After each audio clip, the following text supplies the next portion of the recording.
consulate. So, today is the last day of online voting. So, sad to say guys, when I was registered last Sunday, nagka-problema yung name ko guys. Kasi, nung nag-verify na sa aking ID at saka sa name, nagka-problema yung yung name ko. Kasi ang lumabas doon is mali ang surname ko at saka yung middle initial ko mali, pero yung passport number ko is correct. So hindi na ako nag-continue.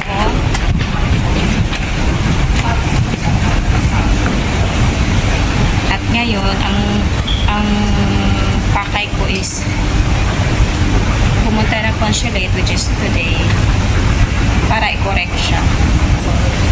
So let's go, let us see kung ano mangyayari doon sa taas. Last day of online vote. So abangan natin guys. See you later.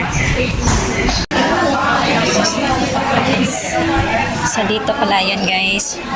Hi te. Online voting? So done voting na po tayo guys. Andito tayo sa 18th floor.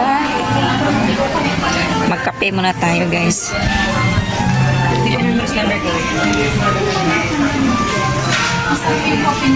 Coffee.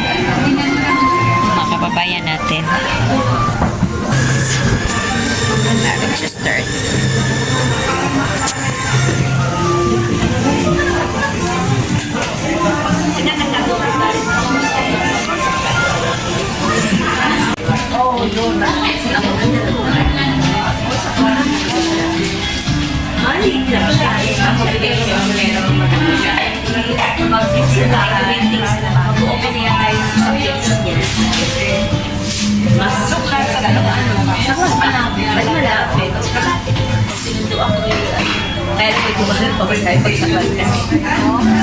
Direct home po.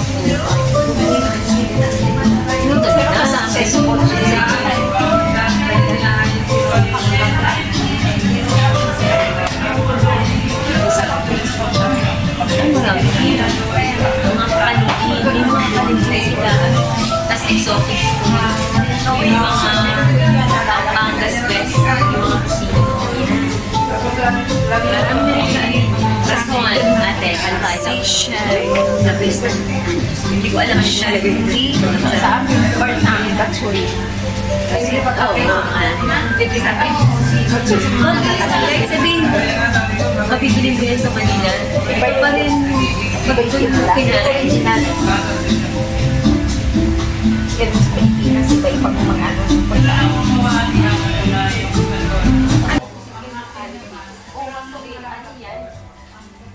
Nagbayad ko dyan.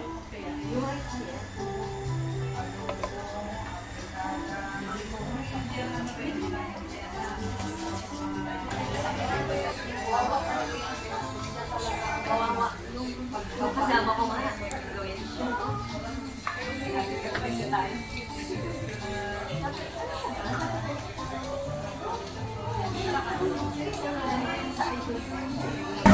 Ayan guys, tapos na tayo magkape. Coffee time ng mga boss. Kami ang mga boss ngayon. Araw namin ngayon. Kami ang boss. Yes. So, pag-uwi mamaya, sila na naman ang boss. Ay, mamaya pa ba? Oo.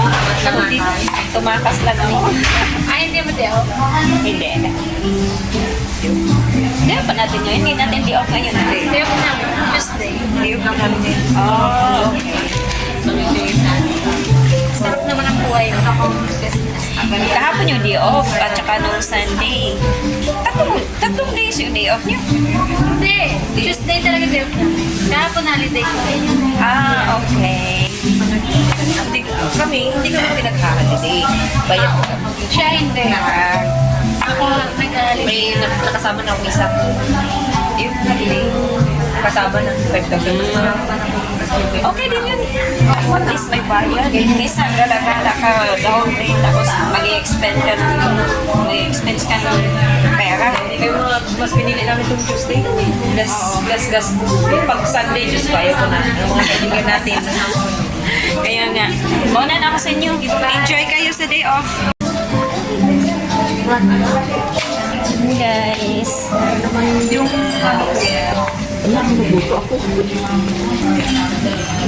So, uwi na tayo. Yung isang namin, meron naman dito may business na So, uwi na tayo. Uwi na tayo.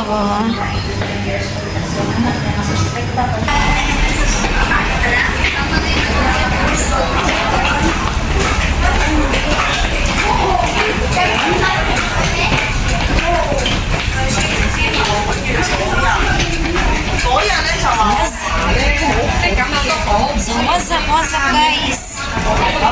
Tapos na po tayong mag-online voting. Nabalik na tayo sa bahay.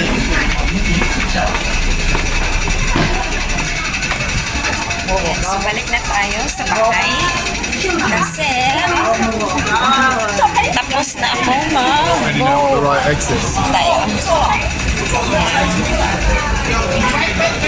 Tapos na ako mag-vote.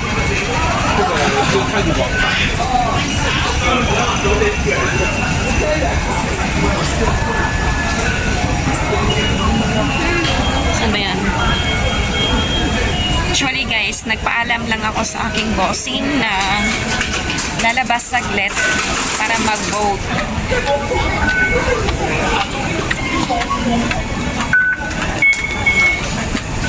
Kasi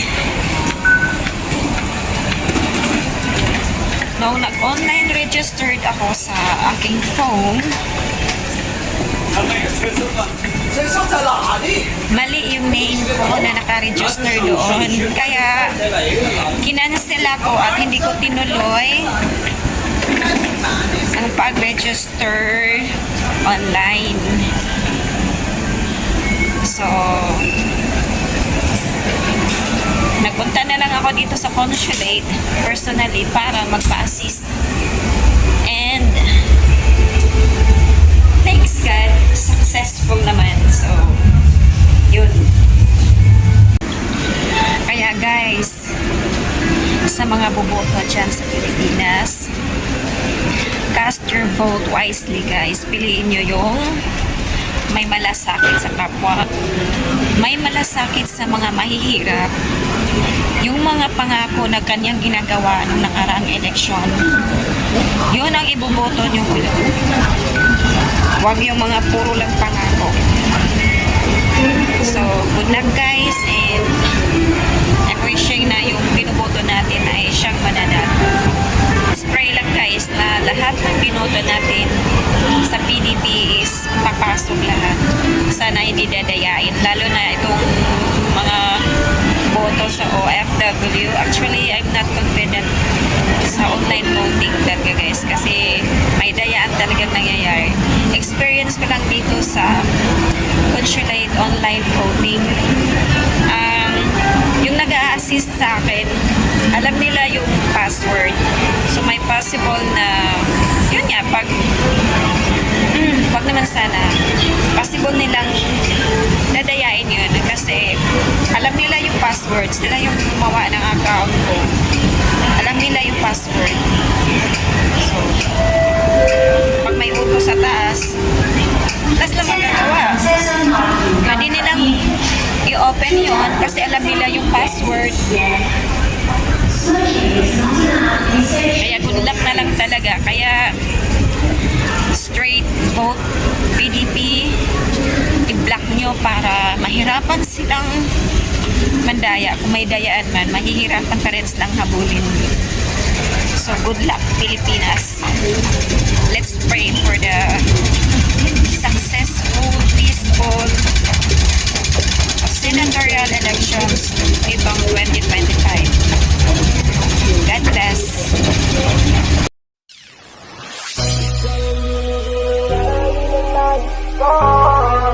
Marikit na dalangin ko, kang nagbigay ng kulay sa aking mundo.